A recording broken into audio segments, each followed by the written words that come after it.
can I just give you Arakis? Go on. Exactly. I want to hear about Arakis. Arakis was fascinating. We want to do a bad one as well. So Chiroscience, which I told you about not how it started, but how it actually suddenly jumped up, and it was a phenomenal company because it went through a big VC round, and then one of the first sort of public market flotations of a biotech company, and we did loads of deals. We got into genomics by buying a company off Bill Gates at a ridiculous price.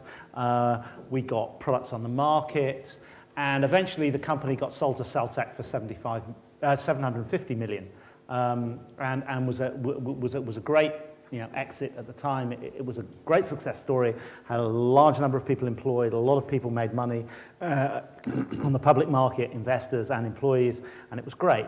But it came to an end because we sold it because that was the right time in the cycle.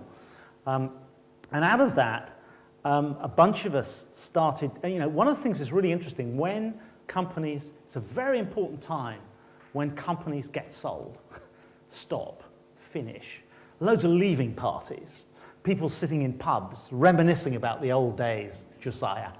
And that's a very reflective time. And there were a bunch of us who started meeting at leaving parties to say, there was something we were doing for a while that was really, really smart. And we couldn't work out what it was. So we used to meet, four of us, three of us, four of us occasionally, one of us occasionally didn't turn up. But, at my place for a pizza and a glass of wine, a curry and a glass of wine. We used to meet at least once a week, and we used to sit there.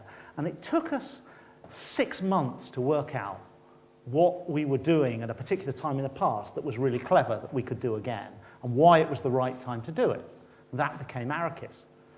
But actually, Arakis could have remained a curry and wine business for years. And you know those business plans. You know those things that people have talked about for years and years and years, until just after Christmas 2000, Julian Gilbert, who was one of the guys who was doing this, walked in to our session with curry and everything, and he put an envelope on the table. Right? And we sat there, and we had our curry, and we had our wine, and we talked, and we were selecting which was our great products. And at the end of the curry and wine session, he picked the envelope up, and he said, "Do you know what this is, guys?" And we said, "No." He said, "It's my resignation. Tomorrow I hand my notice in to the company I am, because I'm going to do this. Are you guys with me or not?" That was a trigger, and that was someone who understood how to play triggers. And of course, we were with him, and the company happened, and it was successful, and we sold it for 100 million a few years later. And okay, it probably wasn't as big as it could have been because of the financing climate, but it was triggered, and it was triggered by an individual doing something that understood how things start. And if you're going to get into businesses and get investment and build teams, you've got to understand this process of pulling and sucking people in and then making something happen.